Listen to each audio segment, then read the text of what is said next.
चंद rules हैं जो कि थ्योरम्स के तौर पे हम देखेंगे।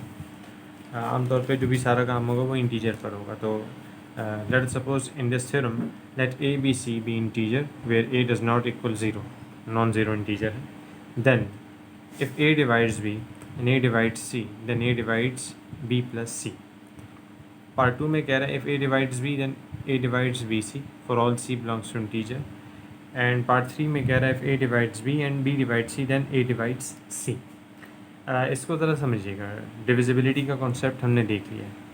ए डिवाइड्स बी का मतलब क्या होता है, बी इज़ इक्वल टू ए सी होता है और सी कोई भी इंटीजर हो। सारी चीज़ें इंटीजर पर बेस कर रही हैं। यहाँ पे कह रहे हैं सिर्फ में ए बी सी तीन इंटीजर हैं। अच्छा, ए ख़ास तौर पे नॉन ज़ीरो है। नॉन ज़ीरो क्यों है? चूँकि ए डिवाइड कर रहा है। डिवाइड करने का मतलब डिनोमिनेटर, और denominator is equal to zero could not be defined, so that's why a zero कभी नहीं होगा। बाकी फैक्टर बी और सी ज़ीरो हो सकते हैं। पहले पार्ट में क्या कह रहे हैं, ए divides B and A divides C. एक नंबर दो डिफरेंट नंबरों को एट अ टाइम डिवाइड करना। देन ऐसी कंडीशन में A divide B plus C. Then इस तरह की कंडीशन में ए उन दोनों के सम को भी डिवाइड करेगा। ये हम सिंपल एग्जाम्पल के तहत भी समझ सकते हैं। मिसाल के तौर पे 2 6 को भी डिवाइड कर रहा है, 2 10 को भी डिवाइड कर रहा है। 2 एक ऐसा नंबर है जो कि लाइक ए का काम कर रहा है, 6 को 10 को दोनों को एट अ टाइम डिवाइड कर रहा है। अच्छा, 6 को 10 को डिवाइड कर रहा है, इन दोनों का सम अगर ले लें हम, 10 + 6 16 हो गया। तो 16 को भी डिवाइड कर रहा है 2, बिल्कुल 16 इज़ डिवाइडेड बाई 2। सो यही बात यहाँ पे कह रहे हैं, b plus c is divided by a. Part 2 में ये कह रहे हैं कि अगर एक नंबर दूसरे नंबर को डिवाइड कर रहा है, let's say A divides B, then अगर उस दूसरे नंबर से हम किसी भी इंटीजर को मल्टीप्लाई कर दें तब भी वो नंबर उसको डिवाइड करेगा। सिंपल है। अगर 2 6 को डिवाइड कर रहा है और 6 को किसी इंटीजर से आप मल्टीप्लाई करा दें, लाइक 3, 6 3 18 हो जाएगा, तो 2 18 को भी डिवाइड करेगा। पार्ट 3 में ये कह रहा है कि if A divides B and B divides C then A divides c. Transitive property of division या डिविजिबिलिटी। एक नंबर दूसरे को डिवाइड कर रहा है, दूसरा तीसरे को डिवाइड कर रहा है, तो पहला तीसरे को डिवाइड करेगा। ये हम प्रूव करके देखेंगे आखिर कैसे होता है। इसके लिए वही बेसिक कॉन्सेप्ट है डिविजिबिलिटी की डेफिनेशन। डिविजिबिलिटी मैंने बताया था कि अगर ए डिवाइड्स बी है तो बी इज इक्वल टू ए सी होगा। सी कोई भी इंटीजर हो सकता है। यहाँ पे ज़रूरी नहीं हम इंटीजर सी यूज़ करें, इसके अलावा और बहुत सारे इंटीजर के तौर पे हम सिंबल यूज़ कर सकते हैं। एस है, टी है, एम है, एन है, यू है, वी है, पास औकात, इस तरह के सिंबल्स भी हम इंटीजर्स के लिए जो है यूज़ करते हैं। यहाँ भी ही काम हो रहा है। देखें, पार्ट 1 को हम प्रूव करने जा रहे हैं। पार्ट 1 में दो गिवन कंडीशन है, ए डिवाइड्स बी और ए डिवाइड्स सी। इस गिवन कंडीशन को यूज़ करना और इसको प्रूव करना। पहले पार्ट में क्या कह रहे हैं, ए divides b. A divides B का मतलब B is equal to A s, s कोई भी इंटीजर होगा। अच्छा, दूसरी कंडीशन क्या है, ए डिवाइड सी। ए डिवाइड सी का मतलब C is equal to A T, A T कोई भी इंटीजर होगा। सो इन दो कंडीशन जो गिवन थे उससे हमारे पास दो इक्वेशन है, b is equal to A s and c is equal to A t. अब करना क्या है, इन दोनों को ऐड कर देना है। लेफ्ट से ऐड होगा, राइट से होगा। लेफ्ट दोनों ऐड होंगे तो बी प्लस सी आ जाएगा। अच्छा, राइट ऐड होंगे तो दोनों राइट में ए कॉमन है, ए कॉमन लेंगे तो ये एस प्लस टी आ जाएगा। So B plus C is equal to A times S plus T. S और टी ये दोनों के दोनों इंटीजर हैं, अभी हमने देखा था। दो इंटीजर का सम भी इंटीजर होता है। एडिशन इंटीजर में क्लोज होता है, तो दो इंटीजर का सम भी इंटीजर आएगा। तो ये जो ब्रैकेट में है एस प्लस टी, ये एक्चुअली इंटीजर है, पूरा इंटीजर। ए के अलावा बाकी चीज़ें इंटीजर है। आप इसे कोई इंटीजर का नाम दे सकते हैं, लाइक के। तो b plus C is equal to A times the integer. b plus C is equal to A times the integer.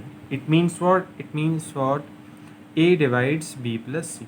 ये डेफिनेशन आ गई। डिविजिबिलिटी की डेफिनेशन यही है कि अगर एक नंबर दूसरे नंबर को डिवाइड कर रहा है तो राइट वाला जो है वो इक्वल होगा इस लेफ्ट वाले और मल्टीपल के, सम ऑफ इंटीजर मल्टीपल। तो ये चीज़ प्रूव हो जाएगी आपके पास। पार्ट 2 में क्या करें, A divides B which is equal to B is equal to A S. Part 2 में गिवन था कि ए डिवाइड्स बी है। If A divides B then B is equal to A S for S is an integer. अच्छा, both side अगर C को multiply कर दें तो इस वाली इक्वेशन से बोथ साइड अगर सी को मल्टीप्लाई कर दें तो B C is equal to A times S C. इस वाली इक्वेशन से सी को मल्टीप्लाई किया, B C is equal to A times S C. ये वाली condition again S into C S into C, again ये इंटीजर को दो इंटीजर का मल्टीपल, दो इंटीजर का मल्टीपल अगेन एक न्यू इंटीजर आता है, तो B C is equal to A times the integer. जब B C is equal to A times the integer है तो फिर ऐसी सूरत में ए डिवाइड्स बी सी। ठीक है, नेक्स्ट थर्ड वाले पार्ट में क्या कह रहे हैं, if A divides B and B divides C then A divides C. इस कंडीशन में ए डिवाइड्स बी है और बी डिवाइड्स सी है, ये दो गिवन है। सो ए डिवाइड्स बी का मतलब B is equal to A S, B divide C का मतलब C is equal to B T, ये दोनों गिवन है प्रॉब्लम में। अच्छा यहाँ देखें, ये जो बी है, बी की वैल्यू ऊपर गिवन है, बी की जगह हम ए एस सब्सटीट्यूट कर सकते हैं। जब बी की जगह ए एस सब्सटीट्यूट करेंगे तो C is equal to A S into T, C is equal to A S into T. So A यहाँ रह गया और एस और टी को एक साथ हमने कंबाइन कर लिया। एस टी को कंबाइन करने का मतलब दो इंटीजर को मल्टीप्लाई कर दिया, दो इंटीजर का मल्टीपल अगेन एक इंटीजर होगा। तो एस टी सिर्फ दो मल्टीपल नहीं है बल्कि एक इंटीजर को रिप्रेजेंट करता है। So C is equal to A times integer, ये चीज़ अगेन डेफिनेशन आ गई, it means A divides C. So इस तरह हम ये कह सकते हैं, if A divides B and B divides C then A divides C. So ये एक बेसिक प्रिंसिपल है, जनरल प्रिंसिपल है जो कि प्रूव किया जा सकता है।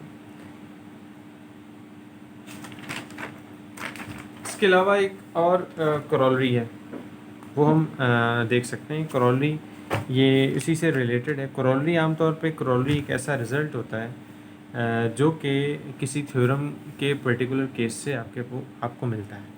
किसी थ्योरम में जब कोई स्पेशल वैल्यू या कोई समथिंग स्पेशल वैल्यूज़ पुट करते हैं तो उसके नतीजे में एक नया रिज़ल्ट आता है, उसे कहते हैं करोलरी।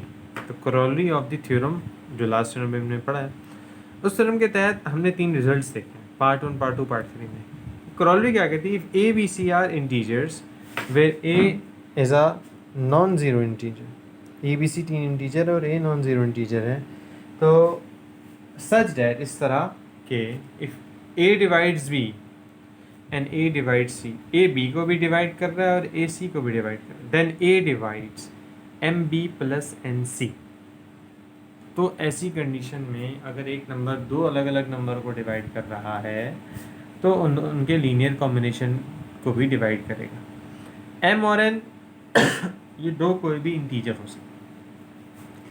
इसका सिंपल प्रूफ है, हम ये जानते हैं ए डिवाइड बी का मतलब B is equal to A S where S is an integer. अच्छा, ए डिवाइड सी का मतलब C is equal to A T. तो ये दो गिवन कंडीशन है, आपको गिवन है ए डिवाइड्स बी और ए डिवाइड सी। तो ये गिवन कंडीशन के देखिए, दो इक्वेशन आ गई, b is equal to A s and c is equal to A T.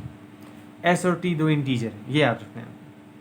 अच्छा, इस वाली इक्वेशन से बोथ साइड एम को मल्टीप्लाई करना है, एम कोई भी इंटीजर है, और इस वाली इक्वेशन से बोथ साइड एन को मल्टीप्लाई करना है, n is also an integer. जब इसको मल्टीप्लाई करेंगे तो आपके पास m b is equal to A times m s और n c is equal to A times n t आ गया। Now adding this is equation 1 and this is equation 2। इन दोनों इक्वेशन को जब हम ऐड करेंगे, लेफ्ट साइड होगा, राइट साइड होगा, और after adding you will get m b on the left plus n c is equal to A times, a दोनों में कॉमन है यहाँ और यहाँ, m s plus n t, m s plus n T.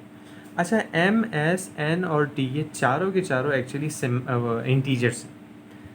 Integer का linear combination, multiple और sum by closure property, ये सब का सब इंटीजर आ जाएगा। तो ये जो पूरी ब्रैकेट है आपके पास, इस ब्रैकेट का मतलब कोई इंटीजर आया है। तो मुझे बताएं, m b plus n c is equal to A times some integer, इसको हम यूँ लिख सकते हैं। So it means A divides m b plus n c. तो यही चीज़ इसमें इस करोलरी में प्रूफ करने के लिए क्या कहते हैं।